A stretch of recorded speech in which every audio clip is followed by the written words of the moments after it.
हमारी तरफ से और समा की तरफ से आपको बहुत बहुत ईद मुबारक। तो मुल्क भर में खुशियों के डेरे हैं। मीठी ईद पर मीठे बोल, हर सू खुशियों की बरसात और चाहत की मिठास है। गिले शिकवे मिट गए हैं, सब गले लग गए हैं। ईद उल फितर पूरे मजहबी जोशो खरोश से मनाई जा रही है। कराची, लाहौर, पेशावर, कोयटा और इस्लामाबाद समेत छोटे बड़े शहरों में नमाज़े ईद के इज्तिमात हुए। मुल्क की तरक्की और सलामती और उम्मत मुस्लिमा के इत्तेहाद के लिए खुसूसी दुआएं की गईं। सदर आसिफ अली सरदारी ने नवाब शाह, जबकि वज़ीर आज़म शहबाज शरीफ ने लाहौर में नमाज़े ईद अदा की। समा की जानिब से अहले वतन को ईद की ढेरों मुबारकबाद।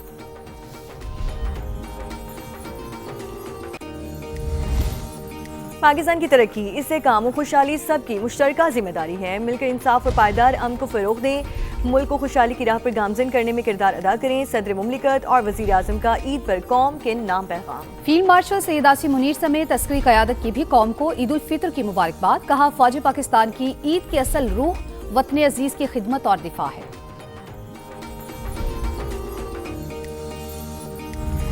और वज़ीर आज़म शहबाज शरीफ का ईद पर chief of defence forces Syed Asim Munir समेत अस्करी और सियासी क़यादत से टेलीफोनिक राबता, ईद की मुबारकबाद दी और नेक तमन्नाओं का इजहार किया। आज़म शहबाज शरीफ के अस्करी और सियासी क़यादत से टेलीफोनिक राब्ते, ईद उल फितर की मुबारकबाद दी। वज़ीर आज़म ने chief of defence forces field marshal Syed Asim Munir, air chief marshal Zaheer Ahmed Babar Sidhu और naval chief admiral Naveed Ashraf को अलग अलग टेलीफोन किया। ईद के पुरमसरत मौका पर मुबारकबाद देते हुए नेक ख्वाहिशात का इजहार किया। वज़ीर आज़म ने ईद के दिन अहले खाना से दूर वतन के दिफा में मसरूफ अफसरान और जवानों को खराज तहसीन पेश करते हुए उनकी खिदमात को सराहा। वज़ीर आज़म ने सियासी क़यादत से भी राब्तों का सिलसिला जारी रखा। स्पीकर कौमी असम्बली सरदार अयाज सादिक, चारों सूबों के गवर्नर्स, वज़राए आला और मुख्तलिफ सियासी जमातों के कायदीन से गुफ्तगू में ईद की मुबारकबाद दी। Chairman Peoples Party Bilawal Bhutto, सरबराह JUI मौलाना फजलुर रहमान और सदर IPP अब्दुल अलीम खान, खालिद मकबूल सदीकी, अमल वली खान, खालिद हुसैन मगसी और चौधरी सालिक हुसैन समेत दीगर रहनुमाओं से भी टेलीफोनिक राब्ता किया। टेलीफोनिक गुफ्तगू में बाहमी नेक ख्वाहिशात का तबादला भी हुआ। वज़ीर आज़म ने इस मौका पर मुल्क की सलामती, तरक्की और अवाम की खुशहाली के लिए मिलकर काम करने के अज़्म का इजहार भी किया। सरहद पार से दहशतगर्दों को मुल्क की सलामती को नुकसान नहीं पहुँचाने देंगे। फील्ड मार्शल आसिम मुनीर का दो टोक पैगाम। सैयद आसिम मुनीर ने ईद उल फितर कुरम में फौजी जवानों और अफसरान के साथ गुजारी। मुल्क में अमन इस्तेहकाम और अवाम की तरक्की और खुशहाली के लिए दुआएं। सिपा सलार ने ऑपरेशनल कामयाबियों को शोहदा की अजीम कुर्बानियों का नतीजा करार दिया।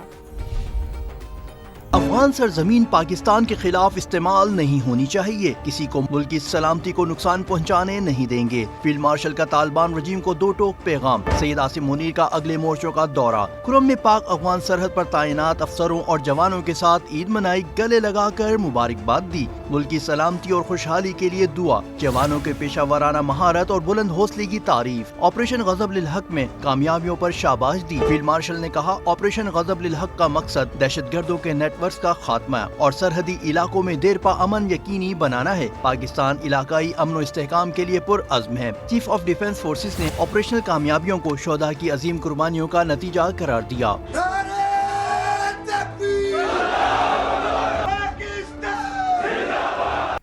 ईरान ने जंगी सलाहियतों की धाक बिठा दी, दुश्मन को बड़ा सरप्राइज दे दिया। पहली बार 4000 किलोमीटर दूर हदफ पर हमला।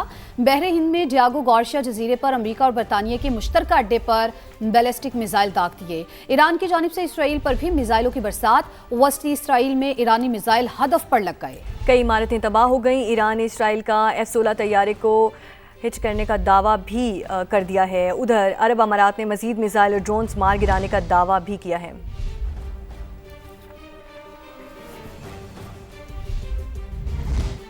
अमेरिका और इसराइल तवील होती जंग में हवास खो बैठे। ईरान के नेतन्स जौहरी मरकज़ पर बमबारी कर दी। आलमी एटमी तवानाई एजेंसी के मुताबिक ईरानी हुक्काम ने जौहरी मरकज़ पर हमले से आगाह किया। हमले के मकाम पर ताबकारी की सतह मामूल के मुताबिक है।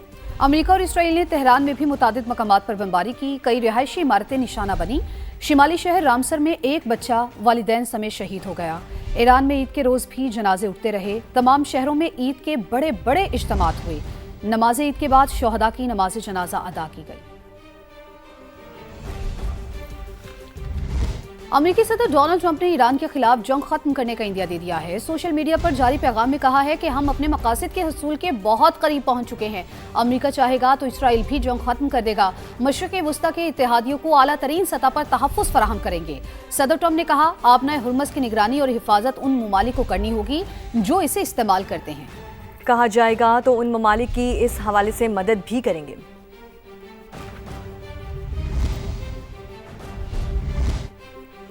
ईरान ने आपने हर्मुज़ को बंद नहीं किया, सिर्फ अमरीकी जंग से वाबस्ता ममालिक के जहाज़ों पर पाबंदी है। दीगर ममालिक को सिक्योरिटी खदशात के बावजूद सहूलत फराहम की जा रही है। तेहरान जापानी जहाज़ों की आमदोरफ्त में सहूलत देने के लिए भी तैयार है। ईरानी वज़ीर ख़ारजा का जापानी मीडिया को इंटरव्यू। अब्बास अरागची ने कहा, कई ममालिक सालिसी की कोशिश कर रहे हैं, अमरीका ने संजीदगी जाहिर नहीं की।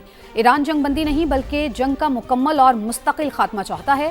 जमानत दी जाए कि दोबारा हमला नहीं होगा, नुकसानात का इजाला भी किया जाएगा। खित्ते में तमाम मुसलमान ममालिक हमारे भाई हैं, हमारा आपके साथ कोई तनाज़ा नहीं। ईरानी सदर का ईद उल फितर पर मुसलमान मुल्कों के नाम पैगाम। मसूद पज़ेश्कियान ने कहा, हमारे इख्तलाफात से सेहूनी दुश्मन को फ़ायदा पहुँच रहा है।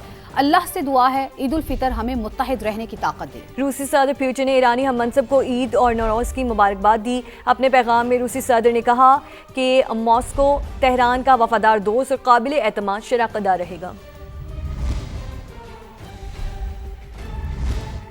आगे बढ़ें और आपको बताएं, वज़ीर आज़म शहबाज शरीफ की मियां नवाज शरीफ से जाती उम्रा में मुलाकात, ईद की मुबारकबाद दी। मुल्क की मजमूई सूरत हाल पर तबादला ख्याल किया गया। मुलाकात में वज़ीर आला पंजाब मरियम नवाज भी मौजूद थी।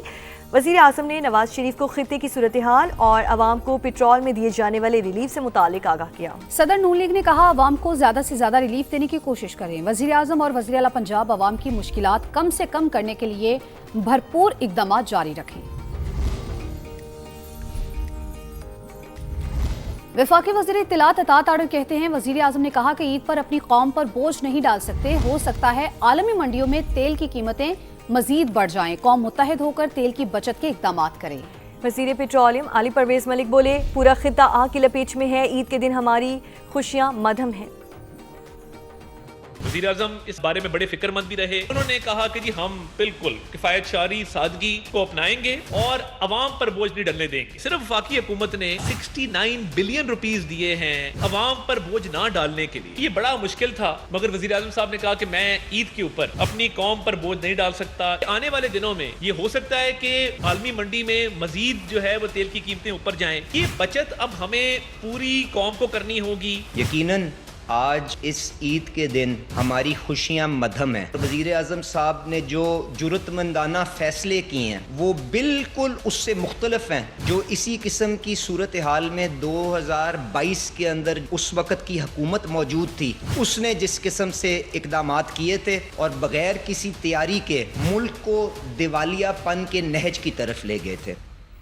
रावलपिंडी की अडयाला जेल में कैद बानी पीटीआई का उनके बेटों से टेलीफोनिक राब्ता करवा दिया गया। जेल ज़राए के मुताबिक बानी के बच्चों के साथ 25 से 30 मिनट तक उनकी गुफ्तगू जारी रही। जेल ज़राए के मुताबिक बानी पीटीआई के दोनों बेटे कासिम और सुलेमान टेलीफोनिक गुफ्तगू में मौजूद थे। बच्चों ने अपने वालिद से उनकी सेहत का अहवाल दरियाफ्त किया। बानी पीटीआई ने बच्चों से बात करके खुशी का इजहार किया।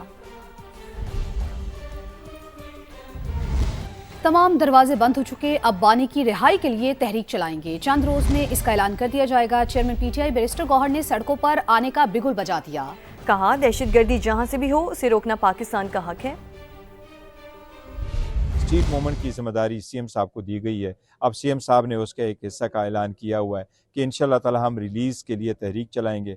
अब चंद दिनों में इंशाल्लाह ताला उसका बाकायदा अनाउंस होगा और उसकी प्रॉपर तहरीक इंशाल्लाह ताला शुरू होगी। जहाँ भी दहशतगर्दी को उसकी सदेबाप होने चाहिए। पाकिस्तान का राइट है अपना हक दिफा, हम मुतालबा भी करते रहें और हमें तवक्को भी है कि तालिबान जहाँ भी हो जैसे भी हो, लेकिन हमारा उनसे ये मुतालबा ज़रूर रहा है कि पाकिस्तान ने हमेशा से अफ़गानिस्तान के दुश्मन को अपना दुश्मन समझ करके अफ़गानिस्तान के लिए लड़े हैं। तो हम तवक्को रखते हैं कि अफ़गानिस्तान की सरजमीन पाकिस्तान के खिलाफ इस्तेमाल नहीं होगी। लाहौर में चटपटे खानों के दौर चल रहे हैं। लाहौर से वेलरिंग एंजूस हमारे साथ मौजूद हैं।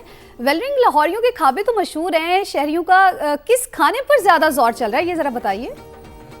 जी बिल्कुल, घरों में दावतों के बाद शहरियों की बड़ी तादाद खाबों पर हाथ साफ करने के लिए मुख्तलिफ फूड पॉइंट्स का रुख कर रहे हैं, जहां पर बारबेक्यू, कढ़ाई और तवा पीस भी खाया जा रहा है और मुख्तलिफ खानों से लुत्फ़ अंदोज़ भी हुआ जा रहा है। तो इस वक्त मेरे साथ एक फैमिली मौजूद है जो कि खाना भी खा रही हैं, बच्चे भी उनके साथ हैं और उनसे बात करते हैं कि किस तरह से ईद को एंजॉय कर रहे हैं। सारा दिन घर में काम करके बंदा थक जाता है ईद का दिन, फिर रात को मैंने कहा हस्बैंड से नहीं, अब रात का खाना बच्चों के साथ बाहर ही खाएंगे। अच्छा, तो बस फिर इस तरह ईद का दिन तो बहुत अच्छा गुजर है। बच्चों की तो ज़्यादा डिमांड यही होती है पिज़्ज़ा बर्गर की, लेकिन बेगम का भी मानना है तो इसलिए उन्होंने कहा था कि कढ़ाई खाएंगे आज। आपने इनकी गुफ्तगू सुनी, इनका यही कहना था कि बेगम और बच्चों की फरमाइश पर उनको यहाँ पर खाना खिलाने के लिए लेकर आए हूँ। और ख़ास करके ईद पर इसी तरह ही मज़ा आता है कि फ़ैमिली के हमरा, दोस्तों के हमरा बाहर मिलकर खाना खाया जाए और अच्छा वक्त गुजारा जाए।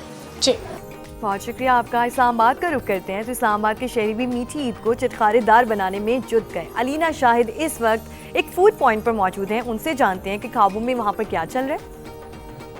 जी बिल्कुल, जैसे ईद का पहला दिन है और सुबह से ही पूरा दिन मीठा खाने के बाद और इस्लामाबाद के शहरी मुख्तलिफ पिकनिक पॉइंट्स पर घूमने फिरने के बाद इस वक्त यहाँ पर चटखारे और नमकीन ख्वाबों से महसूस हो रहे हैं। और क्यों ना हो, ईद का मौका हो और बाहर से खाना ना खाया जाए ये मुमकिन भी नहीं है। यहाँ पर मेरे साथ एक फैमिली बैठी हुई है, ज़रा हम उनसे बात भी करते हैं, उनसे जानते हैं। मुझे ये बताइएगा, मैं आपकी तरफ ज़रा आऊँगी कि ख़वातीन की बड़ी कोशिश होती है कि ईद के दिन कोई काम ना करना पड़े, खाना बाहर से ही खा रहे हैं, तो कितना मज़ा आ रहा है? बहुत ज़्यादा मज़ा आ रहा है और ईद का दिन होता है तो उस दिन भी हम लोग किचन में ही जाएंगे, इसलिए हम लोग बाहर आ गए। मुझे बताएं, मर्द हजरात के इस बारे में क्या सोचा और कितना मज़ा आ रहा है, ईद को कैसे एंजॉय कर रहे हैं? मतलब बच्चे भी इंजॉय कर रहे हैं, वाइफ भी मेरी इंजॉय कर रही है, बड़ा अच्छा लग रहा है। बिल्कुल ऐसा ही है कि जो भी इंसान करता है वो अपनी फैमिली के लिए करता है और ईद का दिन अपनी फैमिली के साथ अच्छे से गुजारें और अच्छे अच्छे खाने खाएं और ईद को भरपूर तरीके से एंजॉय करें, यही ईद का मकसद है। जी अलीना, आपका बहुत शुक्रिया। मीठी ईद के रंग अपनों के संग घरों में मोहब्बत, खुशबू और जायकों के रंग बिखर गए। फैसलाबाद की सूरत हाल हमें बताएंगे रिदा सिंधु। जी बिल्कुल, मीठी ईद के रंग अपनों के संग फैसलाबाद में भी ईद उल फितर मनाने का सिलसिला जारी है। फैमिलीज जो हैं वो इकट्ठी हैं, बच्चे बड़ों से ईदी ले रहे हैं, तो वहीं ख्वातीन जो हैं वो मीठी डिशेस बना रही हैं और सब मिल बैठकर खा रहे हैं। मेरे साथ फैमिली मौजूद है, उनसे बात करेंगे। मुझे बताइएगा कि मीठे में क्या बनाया है और क्या आपने भी हेल्प करवाई किचन में? मीठे में खीर बनी है और किचन में हेल्प करवानी पड़ती है क्योंकि डिशेस बहुत ज़्यादा होती हैं, तो कोई सिंगल पर्सन खुद सब कुछ नहीं कर सकता, तो फिर सब मिलकर ही बनाते हैं। और कैसा लग रहा है ईद मनाना? ईद मनाना बहुत अच्छा लगता है। मतलब ईद के दिन एक स्पेशलिटी होती है ईद के दिन में कि आप सब इकट्ठे होते हैं, फैमिली की गैदरिंग होती है, उसके बाद आप सबकी तरफ जाते हैं और पूरा दिन सेलिब्रेट करते हैं इसी तरह। आप मुझे बताइएगा कि फरमाइश पे क्या पकवाया आज आपने? पंजाब के लोग ज़्यादा पुलाव पसंद करते हैं, मैंने फरमाइशी पुलाव बनवाया। जी बिल्कुल, फरमाइशी प्रोग्राम्स भी जारी हैं और लड़कियों ने मेहंदी लगाई है, नए कपड़े पहने, इसके साथ साथ कश्मीरी चूड़ियों की खनक जो है वो हर तरफ सुनाई दे रही है। तो ईद मनाने का ये सिलसिला यहाँ पर जारी है। जी